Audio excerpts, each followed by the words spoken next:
Introdução. O propósito desta gravação é comentar e condensar um dos livros mais assombrosos jamais escritos.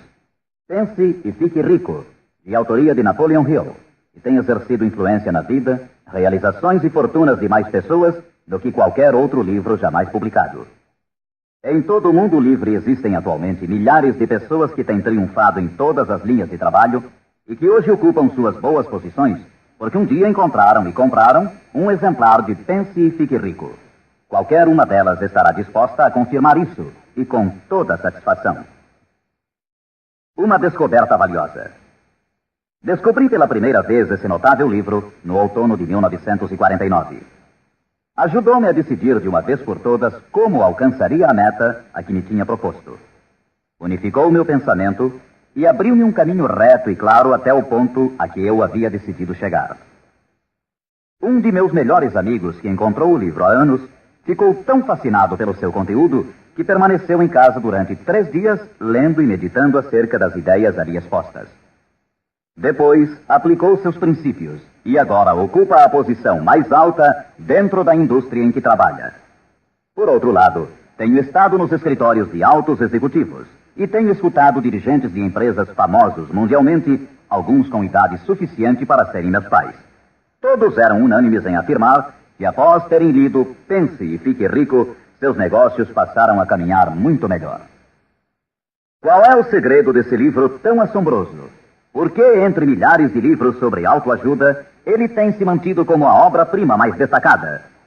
Creio que, para compreender o porquê, vocês teriam que conhecer Napoleon Hill, tanto quanto eu. Com certeza, não foi ele o primeiro homem que se rebelou contra a pobreza e contra a interminável luta ante a falta de orientação que via em seu redor quando ainda era um rapaz. Nem tampouco foi o primeiro a escrever sobre a matéria, mas possuía 2 habilidades únicas, altamente desenvolvidas, que raramente são encontradas num homem. A primeira era a maneira como focalizava seu tema. Hill procurava soluções para o êxito da mesma forma como um cientista busca trazer à luz da razão um segredo da natureza. Tratava de descobrir as formas do sucesso de igual maneira como Thomas Edison investigava os processos para chegar à luz elétrica, sem descanso, implacavelmente, até que a verdade, que sempre esteve ali, lhe foi revelada. Sua segunda virtude importante era a habilidade ou destreza para escrever sobre suas deduções, de tal forma que eram compreendidas intelectualmente num instante. Mas talvez o mais importante para este assunto em especial é que eram compreendidas também emocionalmente. O poder de modificar vidas. Quando alguém lê a última página de Pense e Fique Rico, já é um homem diferente. Um homem que se coloca de pé ao terminar a leitura e já começa a demonstrar as modificações que sofreu. Para ele, desapareceram as situações angustiosas, cheias de frustração e autoimpostas. Para ele, o caminho está livre. É um homem agora possuidor de uma singular capacidade de converter os sonhos em realidade, as ideias em fatos. O destino, a fatalidade, os maus efeitos das circunstâncias exteriores não mais o afetam. De passageiro do barco da vida, passou a capitão, traçando rumos e decidindo vidas. Para entender esse livro, temos inicialmente de compreender a realidade, o princípio ou filosofia que se estende como estrutura básica da obra. A menos que, seja o que for que você construa, esteja baseado na verdade, acabará com a estrutura caída e espalhada ao seu redor, como a armadura dos antigos guerreiros de Homero. O que não é baseado na verdade não pode sustentar-se. Não pode suportar a prova do tempo. A razão pela qual Pense e Fique Rico tem resistido à prova do tempo é porque repousa sobre uma base ampla e sólida, da qual se origina todo o sucesso do homem. O fato puro e imutável de que tudo começa com uma ideia. Um estado da mente. É uma filosofia baseada no fato de que a riqueza de qualquer classe começa com o que o autor chama de estado da mente. Pode-se começar sem nada mais que pensamentos, ideias, planos organizados ou algo semelhante. Os pensamentos são fatos. Fatos incrivelmente poderosos quando se agregam a propósitos, persistência e um desejo ardente de transformá-los em objetos materiais ou riqueza, considerando como tal aquilo que você pode desejar. Os sábios têm dito desde há muitos séculos, e há pouco Charles Asserami escreveu: a verdade é que a mente humana é um organismo tão real como qualquer músculo do corpo, mas muito maior em força e potencial, e assim como a fibra muscular pode reforçar-se para conseguir conquistas incríveis. Assim, pois, esta é a verdade na qual se baseia Pense e Fique Rico. Se você sabe o que quer, e se o quer com força suficiente para alcançar o tipo de persistência que não se pode conter, com toda certeza você conseguirá o seu ideal. Controlando sua mente, você controlará seu destino aqui na Terra. 2 passos para o sucesso. Tendo em vista os princípios acima, falaremos adiante sobre os famosos 13 passos rumo à riqueza, tal como Napoleon Hill menciona em sua obra, lembrando sempre que riqueza é qualquer coisa que você possa desejar. Entretanto, antes peço permissão para fazer 2 indicações importantes. A primeira é que é necessário ter-se em mãos um caderno de anotações, todas as vezes em que se ouvir esta gravação, a fim de anotar os pontos mais importantes. A segunda é que esta gravação foi idealizada para seu uso pessoal, acompanhando sua própria e estimulante jornada. Usar esta gravação para um grupo resultará apenas em auxílio temporário. Assegure-se de ter seu próprio exemplar, a fim de ouvir estas orientações, vez por outra, nos momentos especiais em que se sentir fora de rota. E agora, os 13 famosos princípios de Napoleon Hill. Primeiro princípio: desejo. Ponto de partida para todo sucesso. Primeiro passo para a riqueza.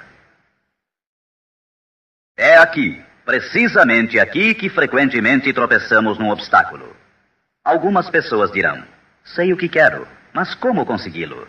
Mais tarde, entraremos na questão da dúvida, mas de uma vez por todas esclareçamos se é possível ou não alcançar-se o que se deseja com toda a alma. Creio que Emerson expressou-se muito bem quando escreveu: nada existe pelo capricho da natureza. O fato de existir um desejo indica que os meios para realizá-lo existem na mesma criatura que o sente. Em outras palavras, não poderíamos ter um desejo sem que sua satisfação não fosse possível. Cada um de nós tem uma espécie de guia em seu interior, e nossos desejos se modificam segundo nossa capacidade e inclinação. Não importa o que você deseja, se o quer com toda a sua alma. Você o conseguirá, pois é inevitável. O desejo é uma obrigação. Em Pense e Fique Rico, Hill cita um exemplo após outro de que seu desejo ardente nada mais é do que uma espécie de retrato fiel do que você chegará a ser um dia.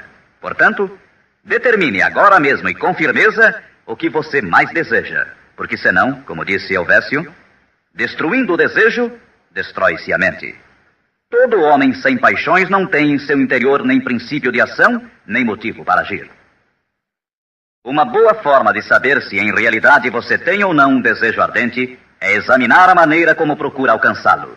Se você vai atrás daquilo que crê desejar como se estivesse ensaiando, com timidez, com intenção de ir só se for seguro, não tem absolutamente um desejo ardente. Nunca chegará à segunda base se ainda mantém um pé na primeira. Entretanto, se está disposto a queimar etapas atrás de si, dizendo de uma vez para sempre: isto é o que desejo e o farei de qualquer maneira, então você tem realmente o desejo que o conduzirá ao pleno sucesso. Com esse tipo de resolução, você será capaz de levantar-se após os tropeços que lhe sucederem. As únicas pessoas que não cometem erros são as que nunca tentam nada. Os tímidos são como afluentes de um lago.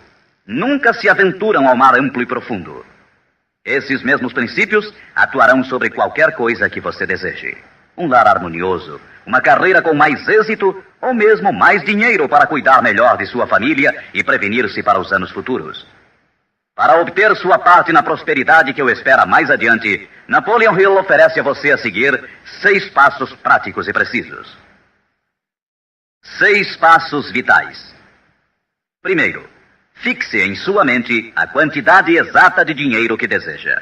Não é suficiente dizer: desejo muito dinheiro. Seja preciso com relação à quantidade. Existe uma razão psicológica quanto a essa precisão e que será abordada posteriormente. Segundo, determine com exatidão o que se propõe a dar em troca do dinheiro que deseja. Não é possível obter-se algo a troco de nada. Terceiro, estabeleça a data concreta em que terá todo o dinheiro que deseja. Quarto, idealize um plano definido para levar a cabo o seu desejo e dê início imediatamente. Quinto, coloque todas essas ideias no papel. A quantidade de dinheiro que deseja, o que dará em troca, a data exata e descreva claramente o plano idealizado. Sexto, leia sua manifestação escrita em voz alta pelo menos 2 vezes ao dia. Uma vez, imediatamente antes de deitar-se à noite, e outra, ao levantar-se pela manhã. Enquanto lê, sinta-se, veja-se e creia-se como se já tivesse o dinheiro, ou seja, qual for o seu objetivo. É importante que você siga estas instruções ao pé da letra. Ouça diversas vezes esta parte da gravação até que a conheça muito bem, pois o desejo é o mais importante dos 13 princípios. Este capítulo do livro termina com as seguintes palavras: através de algum estranho e poderoso princípio de química mental, ainda desconhecido, o impulso do desejo é envolvido por algo que não reconhece palavras tais como impossível e não aceita o fracasso como realidade. Segundo princípio, fé. A fé é imprescindível para o sucesso. Você jamais teria pensado em seu desejo principal se a fé não estivesse presente dentro de sua mente. Às vezes, você poderá encontrar dificuldades em ter fé em si próprio, mas tenha a certeza de que encontrará muita fé nesses princípios. Use-os, portanto. Vejamos o que Napoleon Hill diz sobre a fé. A fé é um estado de espírito que pode ser induzido ou criado por meio de afirmações ou instruções repetidas à mente subconsciente através do princípio da autossugestão. Isto significa nem mais nem menos que uma sugestão pode ser implantada por você mesmo, conscientemente, assim como uma autobiografia é uma história escrita por uma pessoa sobre si mesma. Projetando a imagem mental de você mesmo, tendo em destaque seu desejo principal e repetindo tal ação várias vezes, isso resultará na fé de que necessita. A fé é vital para o sucesso. O imperador Napoleão Bonaparte disse uma vez: todo andaime religioso se desarruma como um edifício em ruínas ante uma só palavra: fé.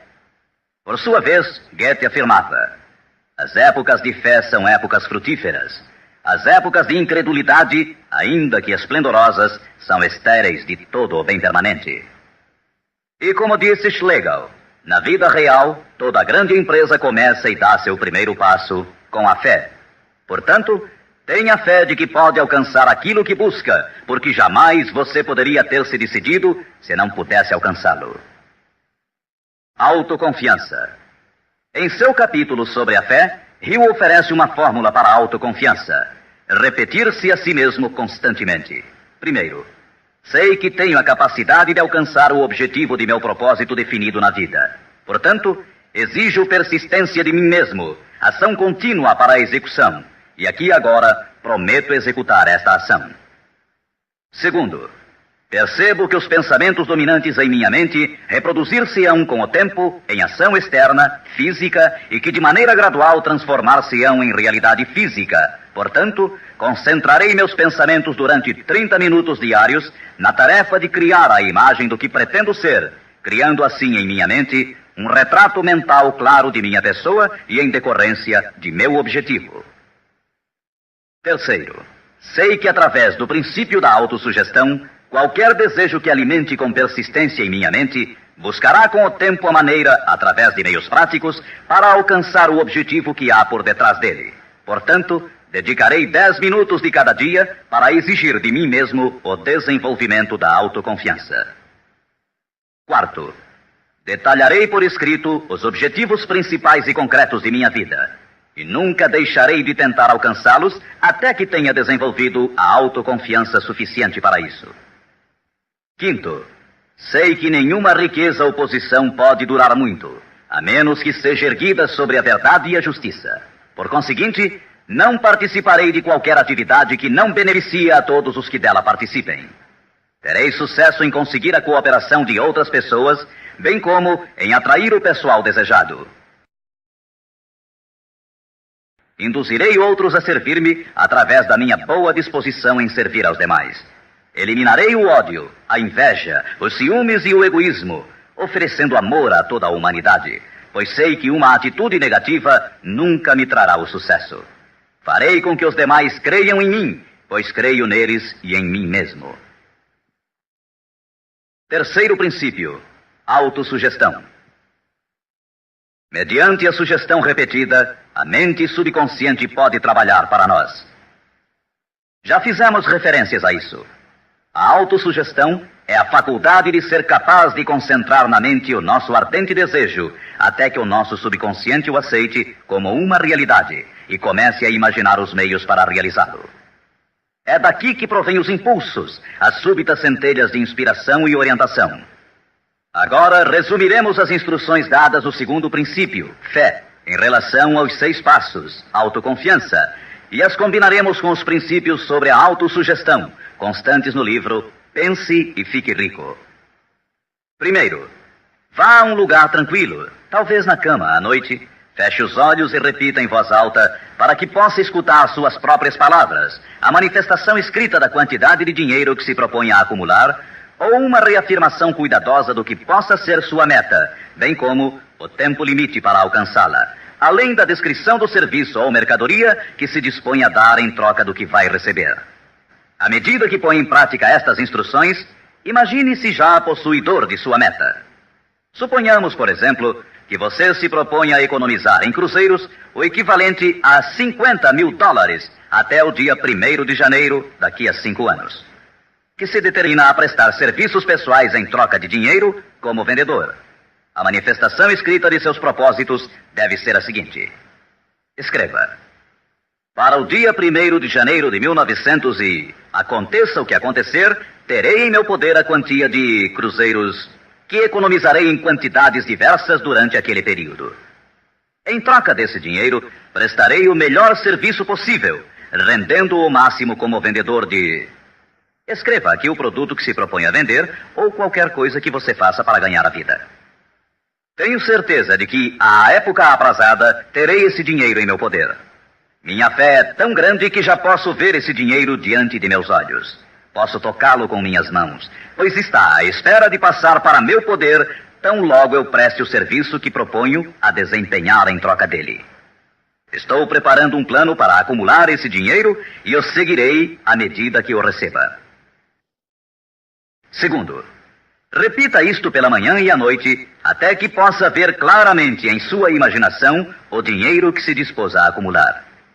Terceiro, coloque uma cópia do que escreveu onde possa vê-la dia e noite, quando se deitar ou levantar-se, até que possa recordá-la perfeitamente. Ao se dispor a colocar em prática estas instruções, você estará aplicando o princípio da autossugestão. Quarto princípio: conhecimento especializado.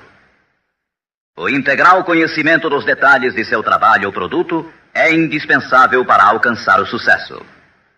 Neste princípio, Hill destaca um ponto muito importante.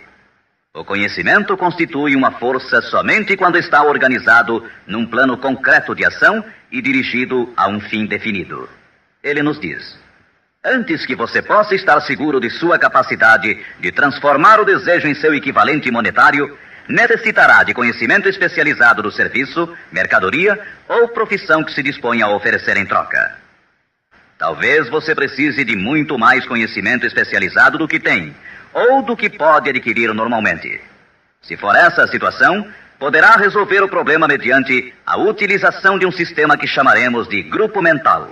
Mais tarde explicaremos do que se trata, mas por enquanto, reconheça que tem de aprender tudo o que possa sobre sua especialidade.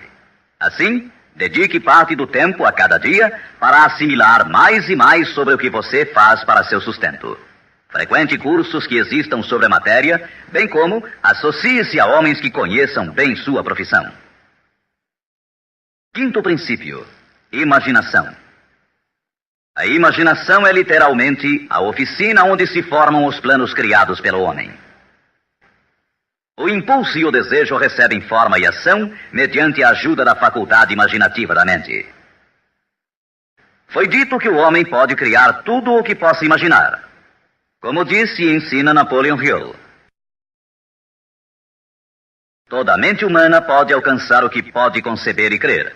A única limitação do homem dentro do razoável reside no desenvolvimento e emprego de sua imaginação e da subsequente motivação para a ação. A automotivação é a chave.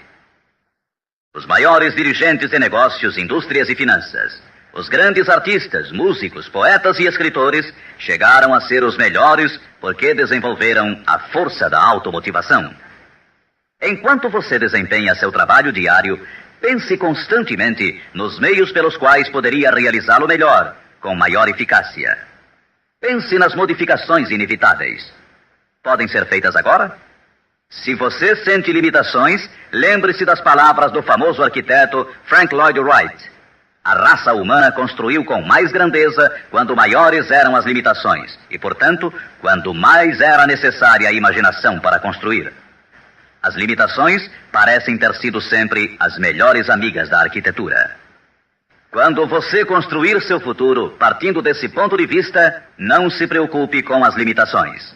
Recorde que estas podem ser suas melhores amigas, posto que requerem imaginação se tivermos que nos levantar acima delas. E como disse Beecher, a alma sem imaginação é como um observatório sem telescópio.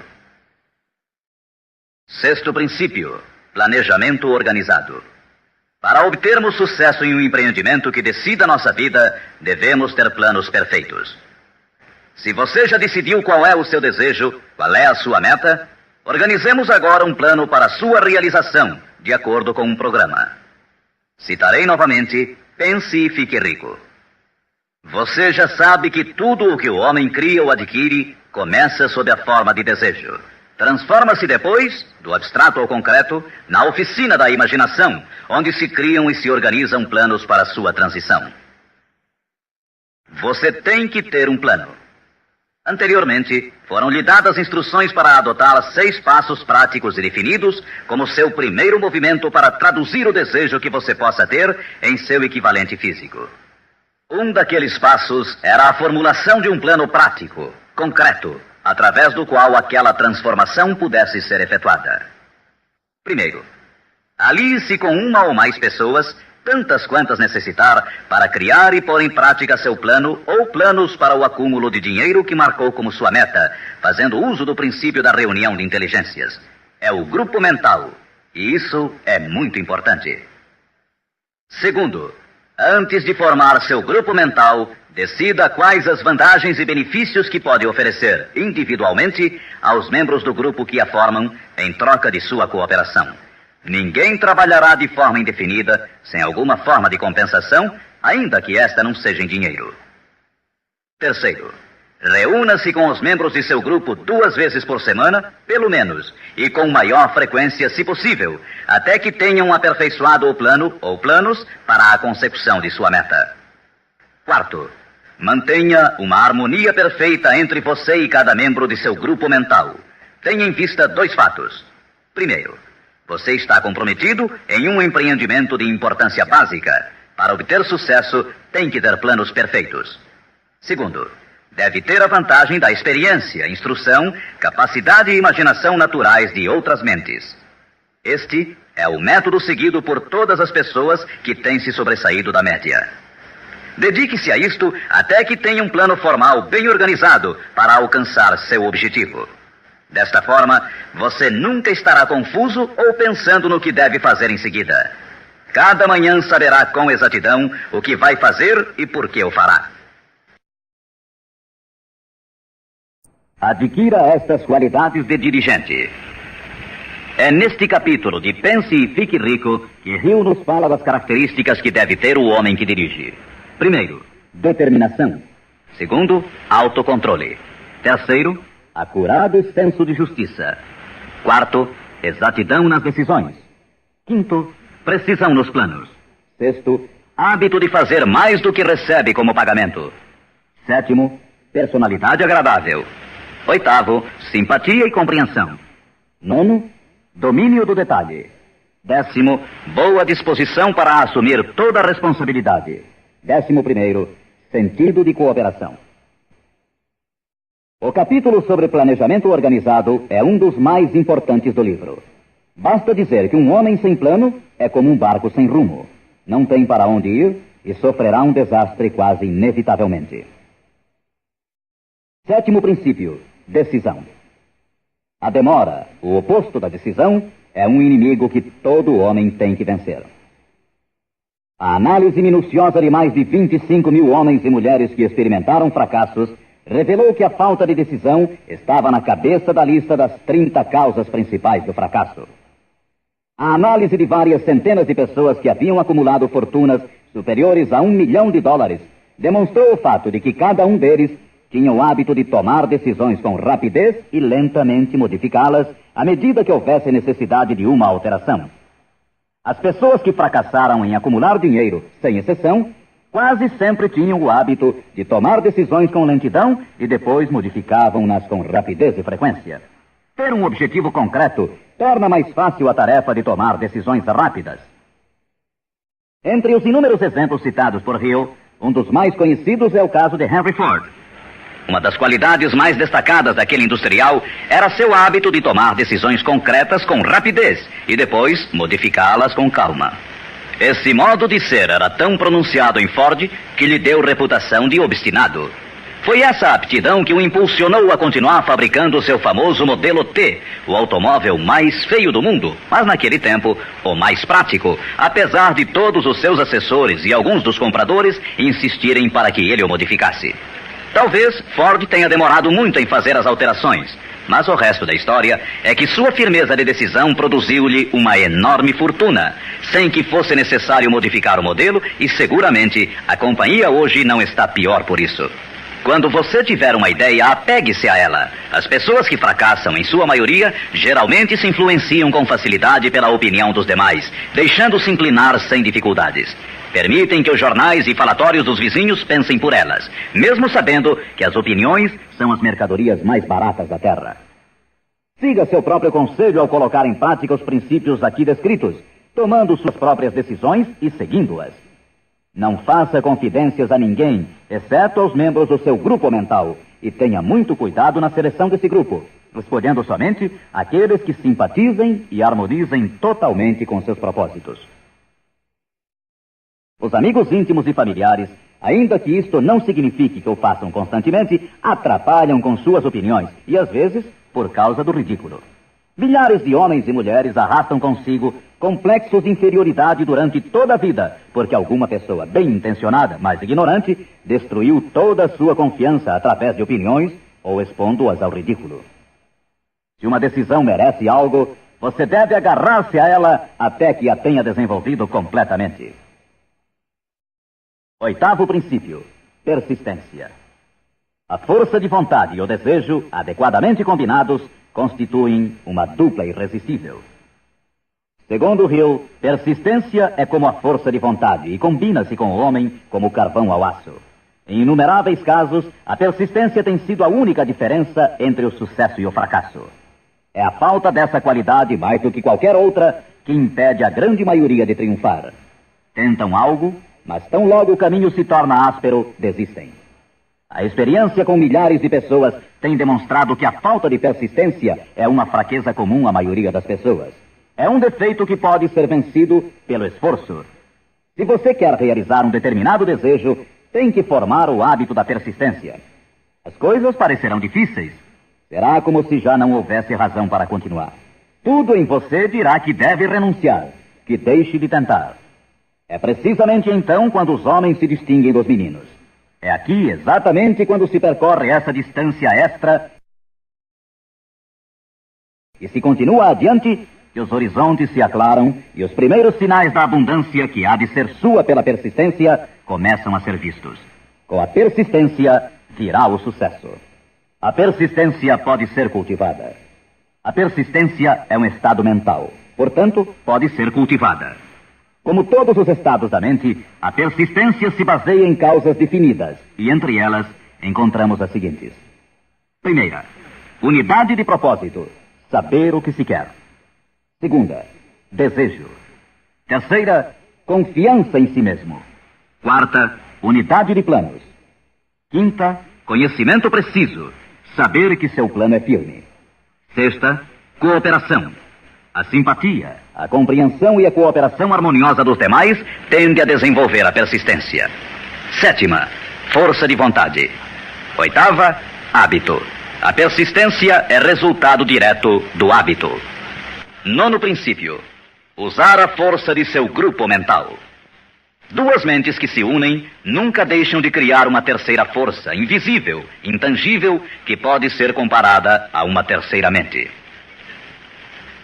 É neste capítulo que Hill descreve a importância de formar-se um grupo de pessoas que simpatizem com o seu desejo. Esse grupo mental pode ser integrado de 2 ou mais indivíduos que, eventualmente, possam ter planos semelhantes.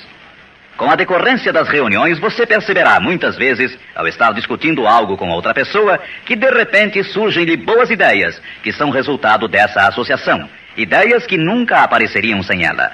O mesmo sucede com a outra pessoa. Estimule seu pensamento. Grande quantidade de boas ideias tem brotado de mentes individuais como resultado de participação em grupo.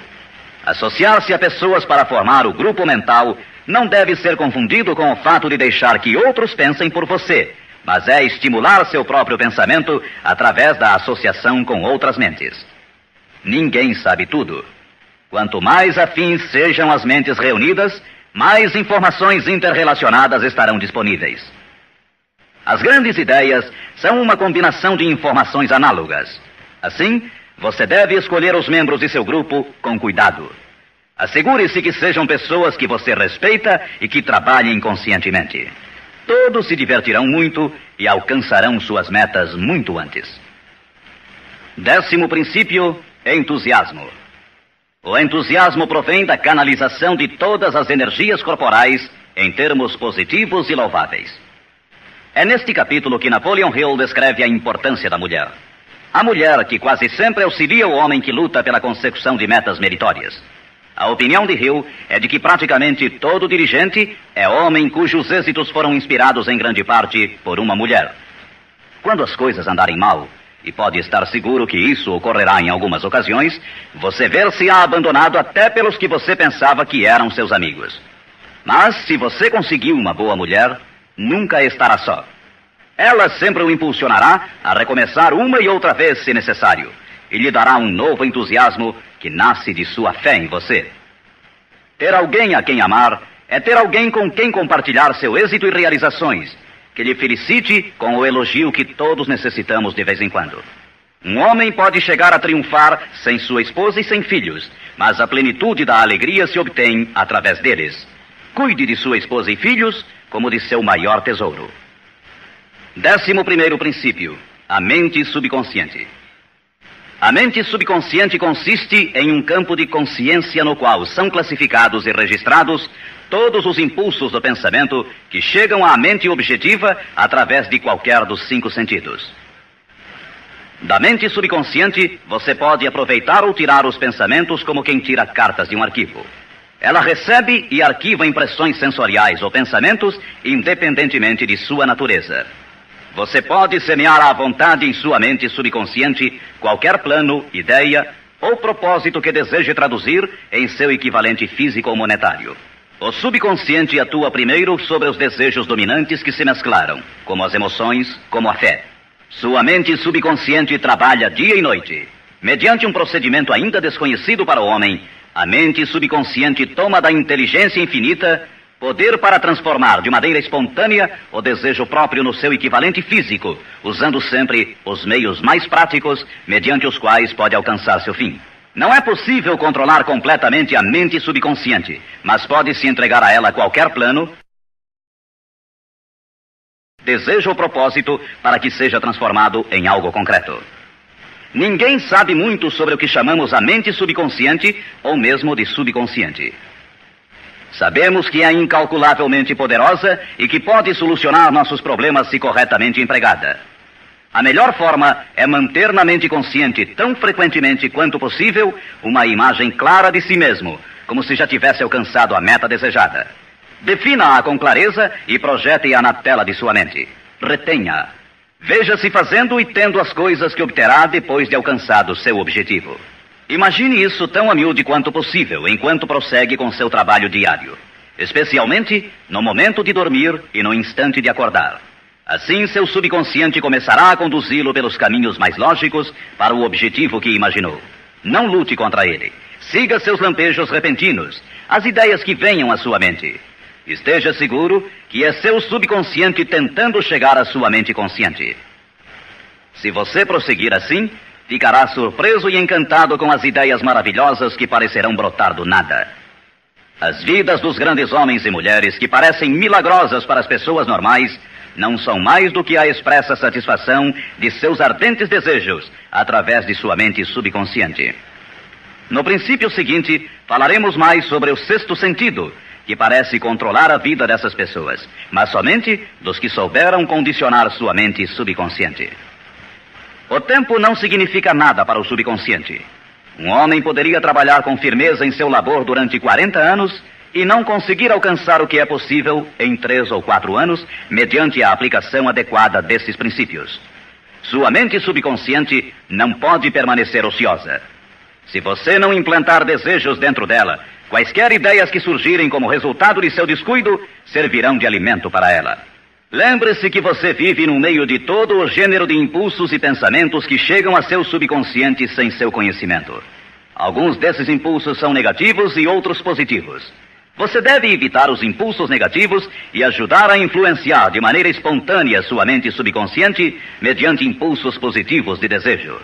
Quando conseguir isso, terá a chave que abrirá a porta para o subconsciente. Bulwer escreveu: o homem que triunfa sobre seus semelhantes é aquele que muito breve na vida discerne com clareza seu objetivo e caminha para ele com todas as suas forças. Inclusive, o próprio gênio não é mais do que a observação minuciosa reforçada pela consistência do propósito. Todo homem que observa atentamente e atua com firmeza converte-se inconscientemente em gênio. Há que se notar que foi dito inconscientemente. Saiba o que quer. Decida de uma vez por todas o que haverá de ser seu. Mantenha-se firme em seu rumo, impulsionado pela fé, e seu subconsciente fará o resto. 12º princípio: o cérebro. O cérebro possui a força mais maravilhosa, milagrosa, de maior potência que o mundo já conheceu. Se você tivesse acesso a toda a riqueza do mundo e pegasse apenas uma moeda, estaria fazendo mais ou menos o que muito provavelmente tem feito ao usar seu cérebro. Nada é mais lastimável no mundo do que a incompreensão da maioria das pessoas com relação ao potencial de seu cérebro e das mentes consciente e inconsciente às quais está acoplado. Sua própria central elétrica. O número de linhas que ligam entre si as células cerebrais é igual ao algarismo 1, seguido por 15 milhões de zeros. Calcula-se que existem de 10 a 14 bilhões de células no córtex cerebral humano normal. É inconcebível, pois, que esta intrincada maquinaria deva existir com o único propósito de manter as funções físicas inerentes ao desenvolvimento e manutenção do corpo físico. O cérebro é o mecanismo que nos deu o avião supersônico, os satélites artificiais, os foguetes que adentram no espaço exterior, as artes, as ciências, etc. Tudo o que hoje sabemos, usamos e usaremos no futuro tem saído desta pequena massa cinzenta que todos nós temos. Pode você duvidar, ainda que por um momento, de que pode trazer a você e aos seus o que quer que deseje aqui na Terra? É evidente que não conseguirá se admitir que sua força é como a de uma pessoa que deixa de agir, como aqueles que nem sequer pensaram nisso alguma vez. Deixe para o cérebro o trabalho que você decidiu realizar e veja como ele o executa. 13º princípio: o sexto sentido. O sexto sentido é o equipamento receptor através do qual chegam à mente ideias, planos e pensamentos que às vezes recebem o nome de lampejos repentinos ou inspirações. O sexto sentido pode ser descrito como sendo o sentido através do qual a inteligência infinita pode e efetivamente se comunica com o indivíduo de maneira espontânea e sem esforço algum por parte deste. Eis aqui a base desta filosofia. só pode ser assimilada, compreendida e aplicada depois de dominados os primeiros 12 princípios. O sexto sentido é aquela parte da mente subconsciente que nos referimos como imaginação criadora e desafia qualquer descrição. Por outro lado, torna-se difícil explicar o que seja para qualquer pessoa que não tenha dominado os demais princípios desta filosofia, o que estes princípios representam, porque falta a essa pessoa o conhecimento e a experiência com os quais possa comparar o sexto sentido. Este sentido pode ser adquirido. O sexto sentido não é algo que possa ser ligado e desligado à vontade. A capacidade de empregar essa enorme força chega pouco a pouco, através da aplicação dos outros princípios que esboçamos. Muitos indivíduos adquirem um conhecimento prático do sexto sentido antes dos 40 anos de idade. Entretanto, com maior frequência é adquirido depois de bem passados os 50, porque as forças espirituais com as quais está intimamente ligado o sexto sentido geralmente não amadurecem e chegam a ser utilizadas, senão através de vários anos de meditação, de autoanálise e de pensamentos corretos. Todavia, nada nos impede que comecemos a desenvolvê-lo desde agora, aplicando com entusiasmo os princípios que foram expostos até aqui. Lembre-se disto. O homem nada pode criar que não tenha gerado antes sob a forma de um impulso de pensamento, que vai se traduzindo em equivalente físico, ainda que seja pensamento espontâneo ou involuntário. Finalmente, recorde-se sempre deste conselho. Afaste o temor de sua mente, concentrando-se na imagem mental de sua meta, seu maior desejo, e vença. O que vários homens famosos acharam desta mensagem? Agora, quero mencionar que Pense e Fique Rico tem recebido a entusiasta aprovação de muitos dos maiores homens que existiram. Todos esses grandes homens aplaudiram e usaram os princípios de Napoleon Hill. Citarei somente alguns. Os presidentes dos Estados Unidos, William Howard Taft e Woodrow Wilson. F. W. Woolworth mencionou que havia aumentado muito sua cadeia de armazéns, aplicando muitos destes princípios. Robert Dollar, que construiu uma grande companhia de navegação, escreveu: se há 50 anos tivesse usado esta filosofia, imagino que poderia ter feito tudo o que fiz na metade do tempo. Tenho esperança que o mundo a descubra e o recompense. Samuel Gompers disse: o domínio destes princípios é uma apólice de seguro contra o fracasso. John Wanamaker, o príncipe dos comerciantes, escreveu: sei que seus fundamentos são reais, porque os tenho aplicado em meu negócio há 30 anos. Também o aplicaram George Eastman, o maior fabricante de câmaras fotográficas do mundo, Thomas Edison, Luther Burbank, Theodore Roosevelt, E.M. Statler, John Rockefeller e muitos mais. Como é óbvio imaginar-se, as opiniões destes homens não poderiam ser compradas com todo o dinheiro do mundo. O que temos mencionado aqui pode mudar sua vida, pode trazer-lhe todas as coisas proveitosas que deseje na vida para você e sua família. Afaste-se da média, do medíocre e enderece seu rumo de acordo com os sonhos de seu coração. Estes 13 princípios não o decepcionarão nunca enquanto você os empregar. Sua grande oportunidade pode estar precisamente onde você se encontra agora. Siga estas instruções fielmente e o resultado aparecerá diante de você. A última recomendação de Napoleon Hill: não procure a oportunidade longe, mas sim a reconheça e aproveite-a onde você se encontra.